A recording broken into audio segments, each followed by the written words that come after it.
वो अत्याचार उन पे होता रहेगा जब तक वो लोग वहाँ से निकल नहीं जाएंगे, या फिर औरतों को अफ़गानिस्तान से सेव करके बाहर भेजा जाए या फिर तालिबान को निकाला जाए वहाँ से।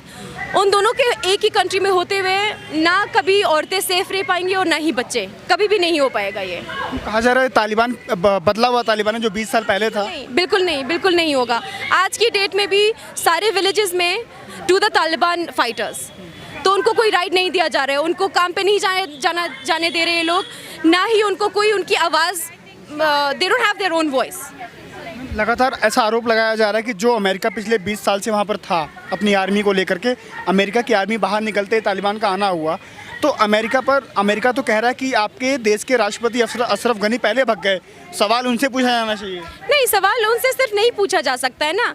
जब आप पिछले 20 साल 30 साल 40 साल से अफ़गानिस्तान में इंटरफेरेंस कर रहे हो, आप जब आ रहे हो हेल्प करने की कहने पे क्या हम हेल्प करेंगे, आप खुद तालिबान बना रहे हो, खुद भेज रहे हो, पाकिस्तान की इसमें इंटरफेरेंस है, चाइना की इंटरफेरेंस है, सोवियत गवर्नमेंट की इंटरफेरेंस है, तो आप कैसे बीच में एकदम से उठ के जा रहे हो और आप बोल रहे हो कि हमारी इंटरफेरेंस नहीं है ये आपका कंट्री में आपका जो प्रेसिडेंट है, प्रेसिडेंट नहीं छोड़ के जाता। जो 20 साल पहले हमारे नजीब के नाम से प्रेसिडेंट था, जैसी उसकी हालत की गई थी, उनको मार के चौक के ऊपर लटकाया गया था, सेम चीज़ इनके साथ भी होती। तो अगर वो गए हैं तो इसलिए गए कि उनकी जान बच पाए और जो लोग अफ़गानिस्तान और काबुल और शहरों में हैं उनकी जान बचाए। बिकॉज तालिबान ने बोला था कि अगर आप रिज़ाइन नहीं करोगे तो यहाँ पे लड़ाई होगी, और लड़ाई में सिर्फ और सिर्फ हमेशा सिविलियंस मार खाती है, बस। एक देश का राजा अगर भग जाए तो वहाँ की प्रजा तो खाली हो जाएगी ना, फिर तो देश का राजा ही चलेगा तो प्रजा किसके भरोसे वहाँ पर लड़ाई? तो अगर देश का जब राजा मार के उनको चौक के ऊपर लटकाया जाएगा, आप मुझे बताओ उनकी तब स्ट्रेंथ ज़्यादा गिरेगी या फिर तब अगर उनका राजा कहीं और बैठ के वहाँ से ट्राई कर रहा है, हेल्प कर रहा है कंट्री को फिर भी इस बुरी सिचुएशन से निकालने के लिए, या फिर वो जो बेचारे को मार के कितना ज़्यादा वो सारी मोरल सब कुछ लो हो जाता है सिविलियंस का अगर मारा जाए किसी प्रेसिडेंट को वहाँ पे। तो वहाँ पर देखा जा रहा है कि जो कटीले तार लगे हैं, उधर US आर्मी, इधर अफगानी महिलाएं हैं, अपने बच्चों को उनको हैंडओवर कर रही हैं, उसको कैसे देखते हैं आप? बेसिकली आप सोच के देखो कि कंट्री किस हद तक अनसेफ हो चुका है कि एक माँ अपने बच्चे को अपने आप से अलग करने के लिए रेडी है कि मेरा बच्चा ले लो, इसे ले जाओ, कि अगर मैं नहीं निकल पाई तो एक बच्चा एटलीस्ट अपनी ज़िंदगी सेफ और अच्छे तरीके से जी पाएगा। ऐसा लगातार अफगानिस्तान ने पिछले 20 साल में बहुत आगे आया है माना जाता है। उसने बहुत सारे ऐसे क्रिकेटर दिए, चाहे राशिद खान हो, चाहे आपके मोहम्मद नबी हो, जो दुनिया के तमाम देशों में लीगों में क्रिकेट खेलते हैं, भारत में भी IPL खेलते हैं। कल इंग्लैंड में मैच खेले थे राशिद खान, उन्होंने अपने यहाँ पर अपने स्किन पर अफगानिस्तान का ट्राइकलर का जो तिरंगा था उसको लगा करके देश के लिए खड़े होने की बात कही। तो दुनिया के जो तमाम बड़े देश हैं उनसे क्या अपील है आपकी? मैं तो अभी से नहीं, जब से ये वॉर स्टार्ट होने लगी थी तब से मैंने बहुत कोशिश किया, अपने सोशल मीडिया के थ्रू बहुत कोशिश किया कि मैं लोगों को बोल पाऊँ कि अपनी आवाज़ उठाए अफ़गानिस्तान के लिए और बोले, क्योंकि वहाँ पे सबसे ज़्यादा जो सफ़र करते हैं औरतें हैं। मैं as a woman myself मैंने बहुत ट्राई किया कि लोग बोले, कुछ करें, बट किसी ने कोई आवाज़ नहीं उठाई। जब तक कि वो तालिबान आए और उन्होंने पूरी कंट्री अपने कब्जे में कर ली, फिर सारी दुनिया उठी कि ओह अफ़गानिस्तान डूब रहा है। डूब रहा नहीं, अफ़गानिस्तान डूब चुका है। और अगर अभी भी कोई अपनी आवाज़ नहीं उठाता और अपनी आंखें नहीं खोलता तो I don't think you guys are a human.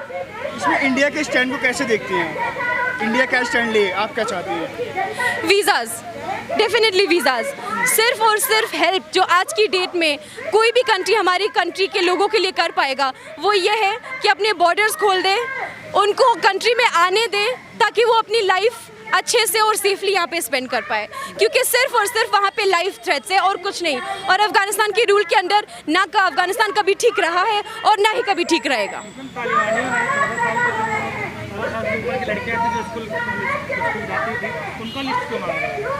क्या हो रहा है वहाँ पे? वो लोग और लोगों को भेज रहे हैं घरों के अंदर कि जो 12 से ऊपर की लड़कियाँ हैं और जो 40 से नीचे की जो विडोज़ हैं उनकी लिस्ट मंगवा रहे हैं, क्योंकि अपेरेंटली एक इंटरव्यू में जब तालिबान को पकड़ा गया था तो उनसे पूछा गया था कि आप अफ़गानिस्तान कहाँ से आ रहे हो और क्यों भेजे जा रहे हो, तो उन्होंने बोला था कि हम पाकिस्तान से आ रहे हैं और पाकिस्तानी गवर्नमेंट ने और जिन लोगों ने इनको ट्रेनिंग दी है उन लोगों ने बोला है कि आप जाओ वहाँ के मर्दों को और लोगों को मारो, तो वहाँ पे जो औरतें हैं जो 12 से ऊपर और 40 से नीचे विडोज़ हैं उनसे आपको शादी करने को मिलेगी।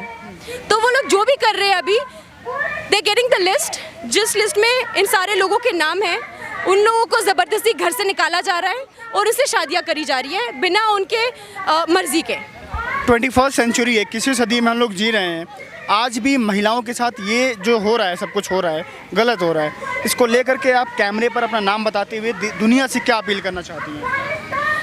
मेरा नाम सदफ रहीम है और मैं दुनिया के सिर्फ औरतों से नहीं बल्कि सारे लोगों से यही रिक्वेस्ट करती हूँ कि अगर किसी भी कंट्री में और कहीं पे भी औरतों पे या बच्चों पे या किसी भी इंसान पे अगर जुल्म हो रहा है तो अपनी आवाज़ उठाइए। अगर आपके पास प्लेटफॉर्म है तो उसको यूज़ कीजिए। अगर आपके पास कम्युनिटी है, आप इन्फ्लुएंस करें, आप बात करें उससे, पर आप चुप मत बैठिए।